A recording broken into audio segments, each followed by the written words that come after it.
తిరుమల గర్భాలయంలో మనకు శ్రీవారితో పాటు మరో 4 విగ్రహాలు కనిపిస్తాయి. ఆ విగ్రహాలు ఎవరివి? శ్రీవారికి జరిగే ఉత్సవాలు ఈ విగ్రహాలకు కూడా ఎందుకు చేస్తారు?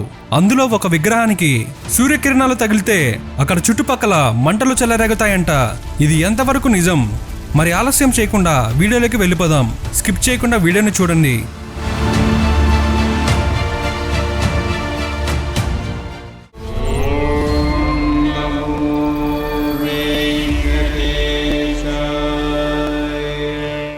తిరుమలలో మనకెంతో ఇష్టమైన కలియుగ దైవం వెంకటేశ్వర స్వామి ఆలయంలో మనం స్వామివారిని మాత్రమే అలా చూస్తూ మైమర్చిపోతాము. కానీ తిరుమల గర్భగుడిలో స్వామివారితో పాటు మరో 4 విగ్రహాలుంటాయి. వాటిని మనం బేరం అని అంటాము. బేరం అంటే ప్రతిమ విగ్రహాలు అని అర్థం. ఈ 5 విగ్రహాలని పంచబేరాలు అని అంటారు. ఆ గర్భగుడిలో కనిపించే ఆ మూర్తుల గురించి తెలుసుకుందాం. పంచబేరాలు అంటే 5 విగ్రహాలు. మొదటిది ధ్రువబేరం. ధ్రువబేరం అంటే స్వామివారి మూల విగ్రహం, అనగా అసలైన విగ్రహం. ధ్రువం అంటే ఒకే చోట కదలకుండా ఉండడం. అంటే ఇక్కడ ధ్రువబేరం కూడా కదలదు. ఇక్కడ స్వామివారు స్వయంగా వెలిసి ఉన్నారు. ప్రపంచంలో ఎక్కడా లేని ఆకర్షణ మనకు తిరుమల స్వామివారి విరాట్లో ఉంటుంది. అది ఎందుకో ఇంకొక వీడియోలో తెలుసుకుందాం. రెండవది కౌతుక బేరం. ఈ విగ్రహాన్ని భోగ శ్రీనివాసమూర్తి అని కూడా అంటారు. మనకు ఈ మూర్తి గర్భగుడిలో స్వామివారి పాదాల దగ్గర కనిపిస్తుంది. ఈ విగ్రహం ఇక్కడికి ఎలా వచ్చిందంటే దాదాపు 1000 సంవత్సరాల క్రితం తిరుమల గర్భాలయం మరమ్మతుల కారణంగా మూసివేయబడింది. అప్పట్లోనే ఎన్నో వేల భక్తులు తిరుమలకి వెళ్తూ ఉండేవారు. స్వామి దర్శనం లేక భక్తులు బాధపడుతూ ఉండేవారు. అప్పుడు స్వామి భక్తురాలైన పల్లవరాని సమురాయ్ అని ఒక ఆవిడ కల్లోకి వచ్చిన స్వామివారు నా మూర్తి ఒకటి అక్కడ ఉంచమని చెప్తారు. అప్పుడు ఆవిడ వెండితో చేసిన 2 అడుగుల భోగ శ్రీనివాస మూర్తిని అక్కడ పెట్టారు. దాదాపు 4 చేతులతో శంఖచక్రాలు ధరింపచేసి మనకు కనిపిస్తాడు. ఈ విగ్రహానికి స్వామి మూల విగ్రహానికి రెండింటికి ఒక చిన్న దారంతో అనుసంధానం చేసి ఉంటుంది. స్వామివారి మూల విరాట్కి శుక్రవారం మాత్రమే అభిషేకాలు జరుగుతాయి. మిగిలిన రోజులు ఈ భోగ శ్రీనివాస మూర్తికి అభిషేకాలు జరుగుతాయి. ఈ విగ్రహానికి ఏమి చేసినా సాక్షాత్తు స్వామివారికి చేసినట్లే భావిస్తారు. ప్రతి బుధవారం ఈ బేరానికి సహస్ర కలశాభిషేకం ఇంకా సహస్ర దారాభిషేకం జరుగుతాయి. ఆకాశగంగ జలంతో ఈ బేరానికి నిత్యం అభిషేకం జరుగుతుంది. ధనుర్మాసంలో తప్ప ప్రతిరోజు ఈ కౌతుక బేరానికి శయన సేవ ఉంటుంది.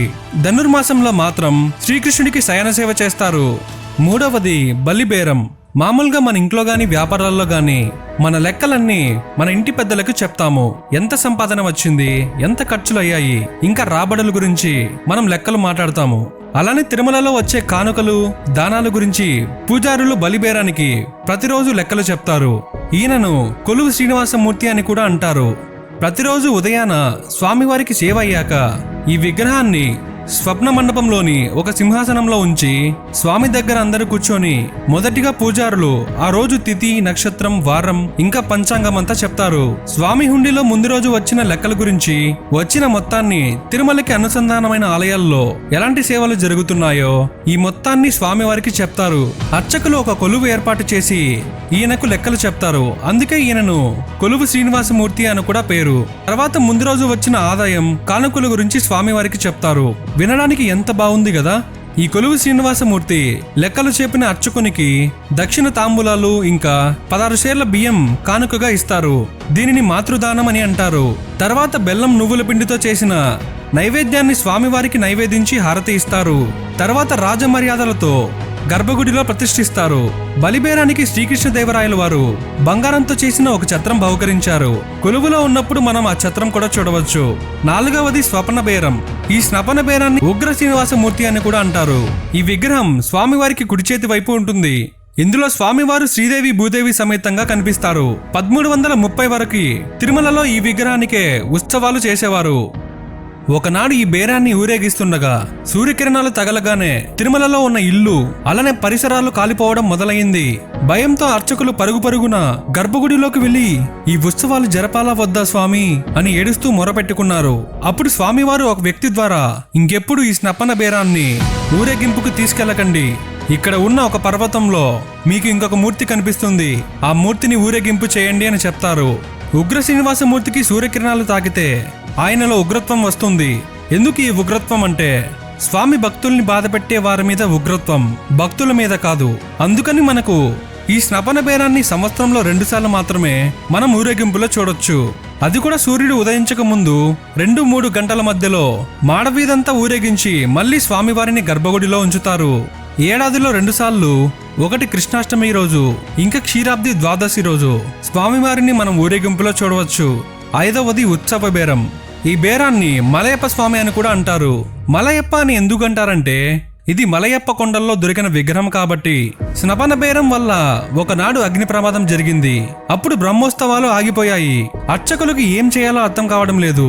ఇంతలో ఒక భక్తుడి ద్వారా స్వామివారు మలయప్ప కోన అని పర్వత గుహలో తవ్వితే నా శక్తి అక్కడ ఉంటుంది, ఆ శక్తిని తీసుకొచ్చి బ్రహ్మోత్సవాలు పూర్తి చేయండి అని స్వామివారు చెప్తారు. అదే ఈ శ్రీదేవి భూదేవి సమేత విగ్రహం. 14వ శతాబ్దం నుండి ఉత్సవ బేరం అనగా మలయప్ప స్వామినే ఉత్సవాల్లో ఊరేగింపులో మనకి దర్శనమిస్తారు. స్వామి ఎడమ చేతి పక్కన కింద ఉంటుంది ఈ విగ్రహం. ఈ వీడియో మీకు నచ్చిందని భావిస్తున్నాము. అలానే తిరుమలలో స్వామివారి మూల విగ్రహానికి అంతటి ఆకర్షణ ఎందుకు వస్తుందో తెలుసుకోవడానికి గోవింద అని కమెంట్ చేయండి. మీ కమెంట్స్ ఆధారంగా ఆ స్టోరీ ఖచ్చితంగా చేస్తాము. మేము వీడియోస్ చాలా కష్టపడి చేస్తున్నాము. మా కష్టానికి ఒక లైక్ కమెంట్ చేయండి చాలు. అలానే మీకు ఎటువంటి విషయాలు తెలుసుకోవాలనుకుంటున్నారో ఈ వీడియో కింద కమెంట్ చేయండి. గోవింద గోవింద.